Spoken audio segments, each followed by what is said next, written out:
Wow! Sarap naman ng breakfast natin. Han, kumain ka na muna. Coffee na lang? Aalis ka ba? Aga pa. Pupuntahan ko si Pining. Sisiguraduhin ko lang na okay siya. Okay. Balitaan mo ako, ha? Sige. Go ahead.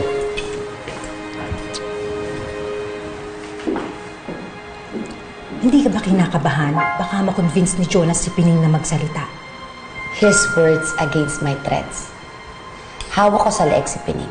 At hawak ko siya ng mahigpit. Kaya hindi siya makakapaglabas ni isang salita.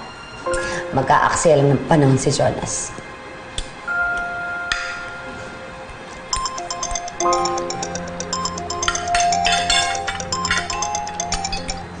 Hello? Boss, tumakas si Pining. What? Eh bakit kinakausap mo pa ako? Pweste ko, hanapin mo. At kapag nagsalita, patayin mo, ha?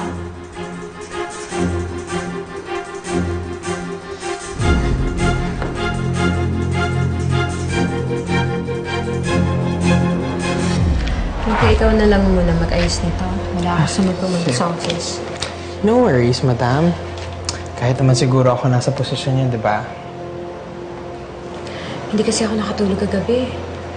Iniisip ko kasi si Catherine. Wala akong maisip na solusyon dito.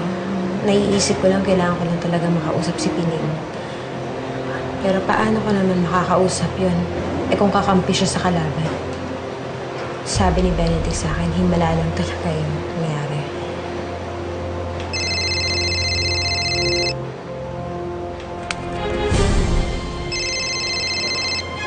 Hello?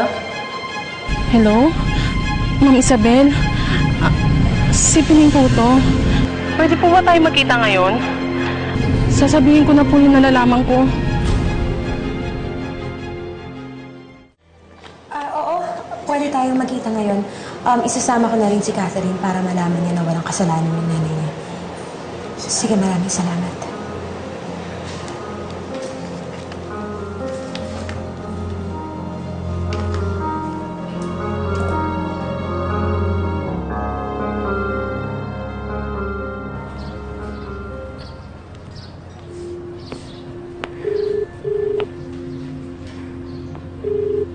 Catherine, sumagot ka. I'm sorry, the subscriber cannot...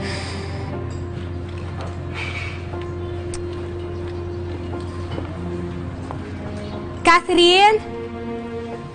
Catherine, anak! Catherine! Catherine, lumabas ka. May good news ako sa'yo. Ano na naman ba to? Hindi pa ba maliwanag sa'yo na hindi ka na welcome sa bahay na to? Wala ka ba talagang pinagkakaabalahan? Alam mo, mas mabuti maghanap ka kaya ng lawyer mo. Ikaw ang may kailangan na magaling na abogado. Dahil malalaman ko yung totoo pagkatapos ng araw na to. Hindi ka na dyan sa mansyon mo titira, sa malambot mong kama, sa de-aircon mong kwarto, dahil dun ka na sa matigas na semento dun sa kulungan. Anong ibig mong sabihin? Buksan mo yung gate.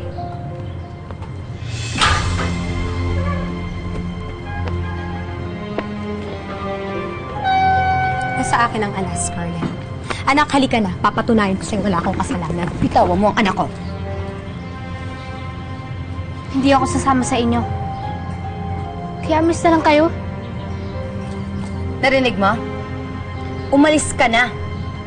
O gusto mo magkasakitan pa tayo? Sige, okay lang. Ireserba mo yan lakas mo dun sa kulungan para makipag-away dun.